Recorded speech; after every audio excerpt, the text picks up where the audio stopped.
Welcome to back my YouTube channel #one biology. कैसे हैं आप सभी? आई होप आप अच्छे होंगे। तो मैं अपने चैनल पर आप सभी का स्वागत करता हूं और आज हम हमारे सफर को आगे बढ़ा रहे हैं और जिसमें आज हम सीखने वाले हैं कुछ अदर टैक्सोनॉमिकल एड्स के बारे में। इससे प्रीवियस वीडियो में हमने जो बात की थी वो बात की थी टैक्सोनॉमिकल एड्स की, जिनको दो कैटेगरीज में डिवाइड किया गया था, डेड और लिविंग। तो डेड में हमने स्टडी किया था हर्बेरियम और म्यूजियम, और लिविंग में हमने स्टडी किया था botanical garden and zoological parks. तो आज हम कुछ देखते हैं कि कुछ और टैक्सोनॉमिकल एड्स हैं जिनसे हमें इंफॉर्मेशन मिलती है, जिनसे हम प्लांट स्पीसीज के बारे में, उनके कैरेक्टर्स के बारे में जान पाते हैं। सो प्लीज बने रहे इस चैनल पर और देखते हैं हम आज आगे। तो आज हम कुछ बात करने वाले अदर टैक्सोनॉमिकल एड्स के बारे में। आप आराम से समझें। सबसे पहले मैंने नाम लिखा है मोनोग्राफ्स, सेकंड है मैनुअल्स, थर्ड है पब्लिकेशंस एंड फोर्थ है फ्लोरा एंड फिफ्थ है कैटालॉग। ये वो जरिए हैं या वो मेथड्स हैं जिनके द्वारा हमें और टैक्सोनॉमिक स्टडी के लिए हेल्प मिलती है और प्लांट स्पीसीज के बारे में हम वहां पर जान पाते हैं और उनके बारे में इंफॉर्मेशन को ले पाते हैं। तो देखिए इनके बारे में अगर हम डिस्कस करें तो मोनोग्राफ क्या है? Give a comprehensive account of a complete compilation of available information of any family or genus। कि मोनोग्राफ में किसी भी प्लांट फैमिली या जीनस की कंपाइलेशन इंफॉर्मेशन होती है, उसे इंक्लूड किया जाता है और उसे अपने पास लिख करके रखा जाता है या उसे संभाल कर रखा जाता है मोनोग्राफ्स के फॉर्म में, जिससे हमें एक टैक्सोनॉमिकल टूल्स या एड्स की तरह हमें उससे हेल्प करते हैं और उसके बारे में हम जान पाते हैं। तो दूसरा आप देखेंगे manuals, the contain compiled information about area covered. अब देखिए यहां पर हम एक फैमिली और एक जीनस को ही कवर कर रहे थे, लेकिन मैनुअल्स में about area covered, keys and description of family, genera and species. So manuals में हम क्या करते हैं, यहां पर एक ज्यादा बड़ा डाटा बनाते हैं और इंफॉर्मेशन बनाते हैं जो कंप्लीट एक एरिया की होती है, जिसमें फैमिली, जेनेरा और स्पीसीज की जो इंफॉर्मेशन होती है उसे कलेक्ट किया जाता है और वो यूजफुल होती है। इसके साथ देखें थर्ड पब्लिकेशंस। तो आपने बहुत सारा सुना होगा कि नए नए रिसर्च पब्लिश होते रहते हैं, बहुत सारी साइट्स है जहां पर जो बहुत सारी डिस्कवरीज होती है तो उन्हें पब्लिश किया जाता है, उनके बारे में भी हमें इंफॉर्मेशन मिलती है। लगातार हमें ऐसे पब्लिकेशन से जुड़ा रहना चाहिए और पता करना चाहिए कि पूरी दुनिया में क्या चल रहा है, कब किसे डिस्कवर किया गया है, किस फॉर्म में और कैसे कैसे प्रेजेंट है। सो पब्लिकेशन क्या है? Like periodicals and dictionaries. तो याद रखें पीरियोडिकल और dictionaries are brought out to provide information about new addition and update information। कि इनमें क्या किया जाता है कि जो कुछ बदलाव किए गए हैं, जो कुछ परिवर्तन किए गए या कुछ चीजें नई डिस्कवर की गई हैं या कुछ चीजों को ऐड किया गया है, उन्हें हम पब्लिकेशंस के माध्यम से भी समझ सकते हैं। इसके साथ लास्ट है सेकंड लास्ट फ्लोरा। तो आपने दो टर्म्स सुनी होंगी, फोना एंड फ्लोरा। सो फोना टर्म यूज किया जाता है एनिमल्स के लिए और फ्लोरा जो शब्द है वो यूज किया जाता है प्लांट्स के लिए। तो इसमें हम क्या करते हैं, फ्लोरा के अंदर the contains the actual account of habitat and distribution of plants of given area. कि फ्लोरा में हम किसी एक स्पेसिफिक जगह का स्टडी करते हैं, पता करते हैं कि वहां कौन सी जातियां पाई जाती हैं, उनमें क्या हैबिटेट होता है, उनका क्या स्पेसिफिक कैरेक्टरिस्टिक होते हैं, उनके बारे में हम फ्लोरा में यहां पर समझ पाते हैं। इसके साथ फिफ्थ है कैटालॉग। तो कैटालॉग क्या है? The contain alphabetical arrangement of species found in a particular area. कि किसी एक जगह पर पाए जाने वाली स्पीसीज का एक अल्फाबेटिकल सीक्वेंस बनाया जाता है, ये डिक्शनरी जैसा फॉर्म किया जाता है, जिससे हम उनके बारे में उनकी इंफॉर्मेशंस को जान पाते हैं। कैटालॉग तो आपने जैसे पढ़ेंगे तो आपको मैं बताऊंगा कि बॉटनिकल की बात करेंगे अपन की, जो कौन सी की वहां पर यूजफुल होती है, उनके बारे में आपको कैसे इंफॉर्मेशन मिल पाती है, उनको अपन यहां देखेंगे। इसके साथ ये आपको बस एक तरह से याद रखना है कि monographs, manual, publication, flora and catalogues are other taxonomical aids हैं। ये पूछा जा सकता है कि इंफॉर्मेशन के लिए अदर टैक्सोनॉमिकल एड्स कौन सा है, तो यहां पर एमसीक्यू में इसे पूछा जा सकता है। सो प्लीज आप इनके नाम याद रखें। So very important other part in this chapter will be start is a very important taxonomical hierarchy, इसको बहुत इंपॉर्टेंस है, बहुत यूजफुल है इसका यहां पर, जिसके बारे में हम जानेंगे कि टैक्सोनॉमी की हायरार्की इसलिए इंपॉर्टेंट है कि किसी भी चीज को जानने के लिए उसे डिवाइड किया जाए, अरेंज किया जाए डिस्ट्रीब्यूशन पर, कैरेक्टरिस्टिक के बेस पर, आइडेंटिफिकेशन के बेस पर, जिससे हम उन चीजों के बारे में समझ पाए कि उसे किस फाइलम में रखना है, किस किंगडम में रखना है, कौन सा उसका ऑर्डर है, कौन सा फैमिली है, कौन सा जीनस है, कौन सा स्पीसीज है। तो यानी कहा जा सकता है कि टैक्सोनॉमी की हायरार्की क्या है, एक अरेंजमेंट है जिसमें हम हायर टू लोअर क्रम में या हायर टू लोअर सीक्वेंस में उस चीज को जमाते हैं। तो मैं आपको कहना चाहूंगा कि जैसे अगर हम बात करें तो टैक्सोनॉमी की हायरार्की क्या है, एक सिस्टमेटिक अरेंजमेंट है और वो सभी जगह के लिए है। उसे उस प्लांट स्पीसीज को या एनिमल स्पीसीज को हम वहां पर क्लासिफाइड कर सकते हैं उसकी मदद से, हेल्पफुल की मदद से, और उसके बारे में हम चीजों को समझ सकते हैं। तो टैक्सोनॉमी की हायरार्की क्या है, the main aim of taxonomy की study is to assign organism and appropriate place in a systematic framework of classification। यानी टैक्सोनॉमी की हायरार्की क्या करता है, एक फ्रेमवर्क का फॉर्मेशन करता है जिसमें हम इंपॉर्टेंट जो सभी एनिमल्स हैं और प्लांट्स हैं उन्हें एक सीक्वेंस बेस पे डिवाइड कर सकते हैं, उनके बारे में अरेंज कर सकते हैं और उनको हम एक सिस्टमेटिक स्टडी भी कर सकते हैं। इसके साथ आप देखें तो काफी इंपॉर्टेंट है टैक्सोनॉमिकल हायरार्की। टैक्सोनॉमी के हायरार्की को ही लीनियर हायरार्की भी कहा जाता है। क्यों कहा जाता है, क्योंकि हमने पढ़ा है कि जो कैरोलस लीनियस है उनके द्वारा टैक्सोनॉमिकल हायरार्की को सबसे पहली बार पब्लिश किया गया, बताया गया इसके बारे के अंदर, तो इसलिए टैक्सोनॉमिकल हायरार्की को लीनियर हायरार्की भी कहा जाता है। दूसरा चीज, it is the framework by which taxonomic group are arrange in definite order higher to lower.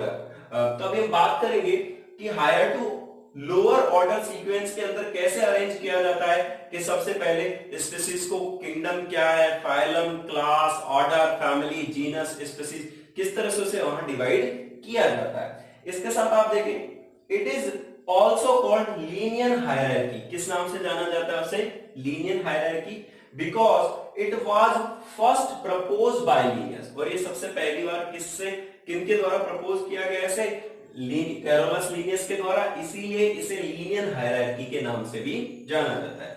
तो इसके साथ अब हम जो आगे बात करेंगे टैक्सोनॉमिकल हायरार्की में कि ये कुछ टैक्सोनॉमिक कीज हैं, उन टैक्सोनॉमिक कीज से हम आइडेंटिफाई करते हैं, क्लासिफाई करते हैं ऑर्गेनिज्म को और उसके बारे में इंफॉर्मेशन देते हैं।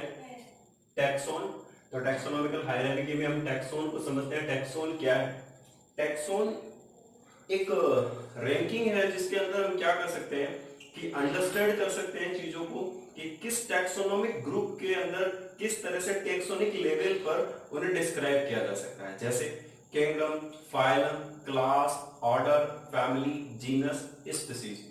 यानी इन सभी चीजों के अंदर हम देखेंगे कुछ डायवर्सिटी कैरेक्टर्स हैं, फिर उनसे डिस्ट्रीब्यूट करके कुछ छोटे ग्रुप्स बनाए गए, फिर उनसे छोटे ग्रुप्स को बनाया गया, फिर उनसे छोटे ग्रुप्स को बनाया गया, और स्पेसिफिक लास्ट में जाकर हम एक स्मॉल यूनिट पर पहुंचते हैं जिसका नाम है स्पीसीज।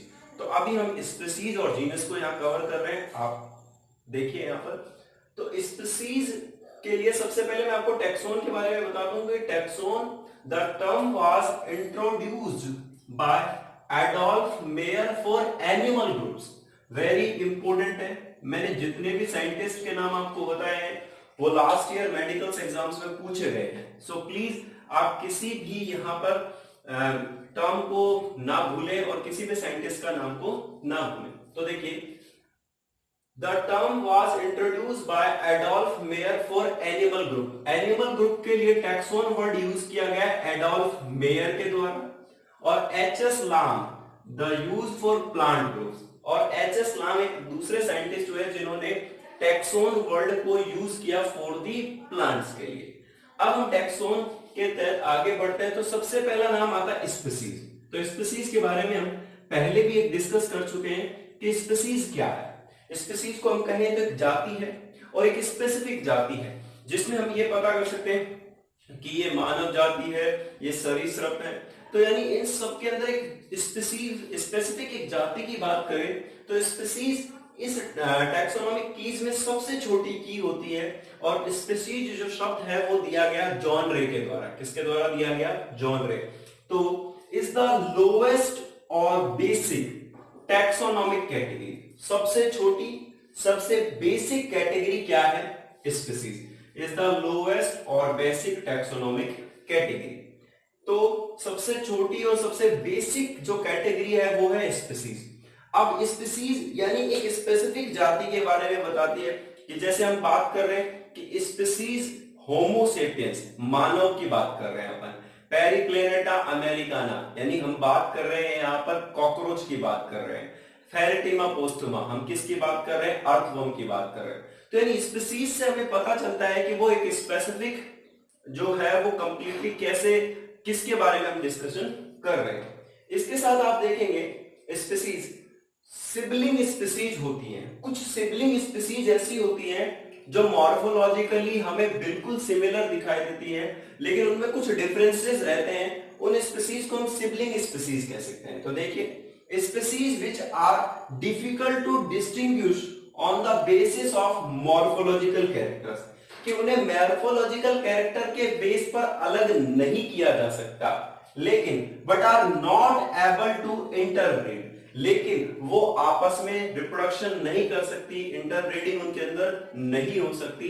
इसलिए ऐसी जातियों को सिबलिंग स्पीसीज कहा जाता है कि जो मॉर्फोलॉजिकल तो सेम हो लेकिन रिप्रोडक्टिवली आइसोलेट हो या अलग हो, तो वो इंटरब्रीड नहीं कर सकती। तो उनके बारे में जैसे मैंने यहाँ पर एग्जांपल लिया है ड्रोसोफिला का। ड्रोसोफिला को हम फ्रूट फ्लाई के नाम से भी जानते हैं। ड्रोसोफिला मेलानगास्टर पर म्यूटेशन को स्टडी किया गया। ड्रोसोफिला पेरिसेमेलिस एंड ड्रोसोफिला सूडोबैस्टुटा, ये दो स्पीसीज ऐसी हैं जो मॉर्फोलॉजिकली देखने पर बिल्कुल सिमिलर लगती हैं लेकिन इनके अंदर इंटरब्रीडिंग नहीं होती, इसलिए हम इन्हें सिबलिंग स्पीसीज कहते हैं। क्या कहते हैं? Sibling species. तो आई होप आपको समझ में आया होगा। एग्जांपल आप गूगल करिए, इमेज को देखिए, आपको और चीजें समझ में आएंगी कि ड्रोसोफिला पेरिसेमेलिस एंड ड्रोसोफिला सूडोबैस्टुटा दोनों मॉर्फोलॉजिकली सेम है लेकिन उनके बीच में इंटरब्रीडिंग नहीं होती। इसके साथ हम आगे बढ़ेंगे कि एक है एलोपैट्रिक स्पीसीज और एक है सिम्पैट्रिक स्पीसीज। तो एलोपैट्रिक स्पीसीज वो है जिसे हम ज्योग्राफिकली आइसोलेट स्पीसीज कहते हैं। मैं आपको समझाना चाहूंगा। जब हम इवोल्यूशन पढ़ेंगे तो उसमें बात करेंगे चार्ल्स डार्विन की, और चार्ल्स डार्विन ने गैलेप्गो आइसलैंड पर एक यात्रा की HMS बीगल के द्वारा, और उन्होंने देखा कि जब वो उस आइसलैंड पर पहुंचे तो उन्होंने बोला कि यहाँ पर डिफरेंट टाइप की फिंचेस हैं जिनको बाद में डार्विन फिंचेस कहा गया, कि वहां पर जो पाए जाने वाली चिड़ियां थी वो फिंचेस थी, उनकी बीक का शेप एंड साइज अलग अलग था।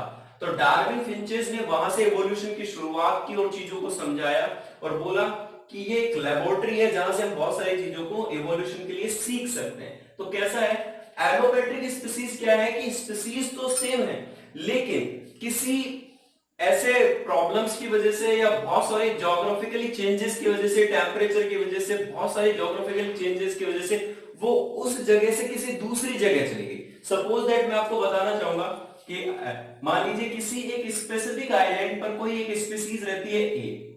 अब इनका बहुत बड़ा ग्रुप है। अब इन बड़े ग्रुप में से एक बार बड़ा तूफान आया तो इनमें से कुछ स्पीसीज दूसरे आइसलैंड पर चली गई और कुछ स्पीसीज दूसरे आइसलैंड पर चली गई। अब आप देखेंगे कि यहां से जो स्पीसीज थी यानी ग्रुप में एक बल्क के अंदर जब ये यहां से दूर गई तो ये एक दूसरे से ज्योग्राफिकली आइसोलेट हो गई। कैसे हो गई? ज्योग्राफिकली आइसोलेट हो गई। और ये ज्योग्राफिकली आइसोलेट स्पीसीज अब उन स्पीसीज के साथ इंटरब्रीड नहीं करती, उनके साथ रिप्रोडक्शन नहीं करती, तो उन ऐसी स्पीसीज को हम एलोपैट्रिक स्पीसीज कहते हैं। जैसे species which are created due to geographical isolation, very important, due to geographical isolation are referred as allopathic species। और उन्हें क्या कहा जाएगा? Allopatric species. जो ज्योग्राफिकली आइसोलेशन के कारण एक स्पीसीज से दूसरी यानी जगह पर चली गई और उनके बीच में कोई रिलेशनशिप नहीं रहा, इंटरब्रीडिंग नहीं, और वो डिफरेंट स्पीसीज के अंदर इवोल्यूशन के साथ चेंज होती चली गई, तो उन्हें हम एलोपेट्रिक स्पीसीज कहते हैं। ये time to time duration change होता गया है, जिसको अपन यहां समझेंगे। दूसरा है sympatric species. The species are created as the result of reproductive isolation. ये स्पीसीज किस वजह से यहां पर क्रिएट हुई है?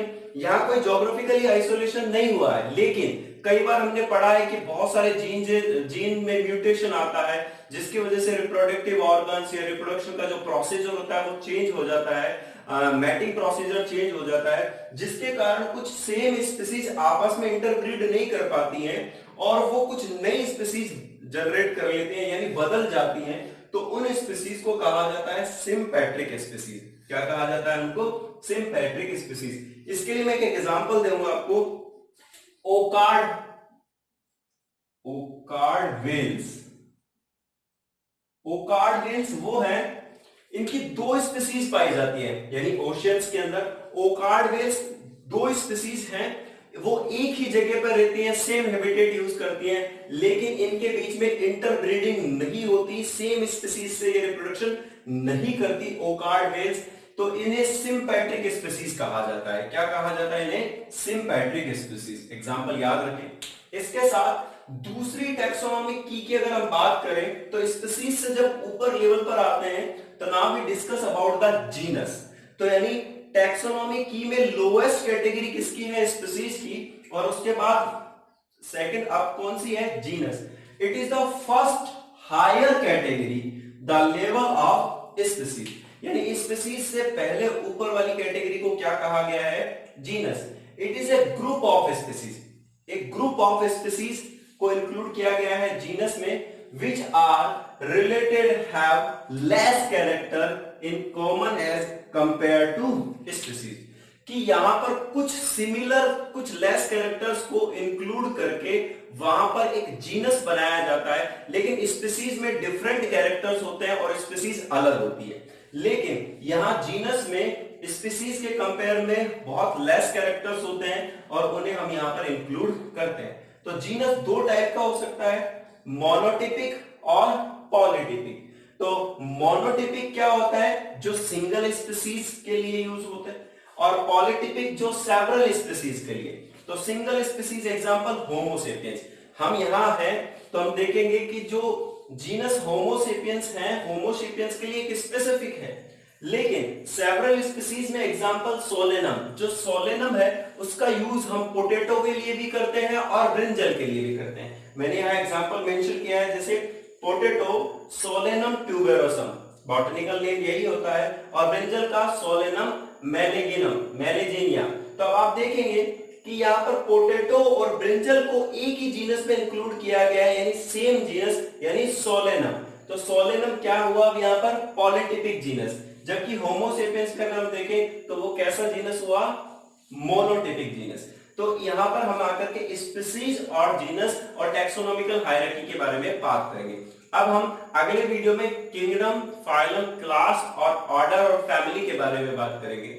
आई होप आपको ये वीडियोस अच्छे लग रहे होंगे। आपको मैं बोल रहा हूं कि आपको लेक्चर बहुत आसानी से प्यार से सुनना है। इसके साथ आपको रिटर्न करने की जरूरत नहीं है, क्योंकि डिस्क्रिप्शन बॉक्स में मैं आपको एक पीडीएफ लिंक प्रोवाइड करवा दूंगा, जिसके द्वारा आप इसे डाउनलोड कर सकते हैं और इजीली इसको समझ सकते हैं। अगर सच में ही आपको वीडियोस बहुत अच्छे लग रहे हैं तो प्लीज लाइक करें, सब्सक्राइब करें और शेयर करें। इसी तरह चैनल पर प्यार बनाए रखें और लोगों तक इसको लिंक को शेयर करें। Thank you so much. जय हिंद।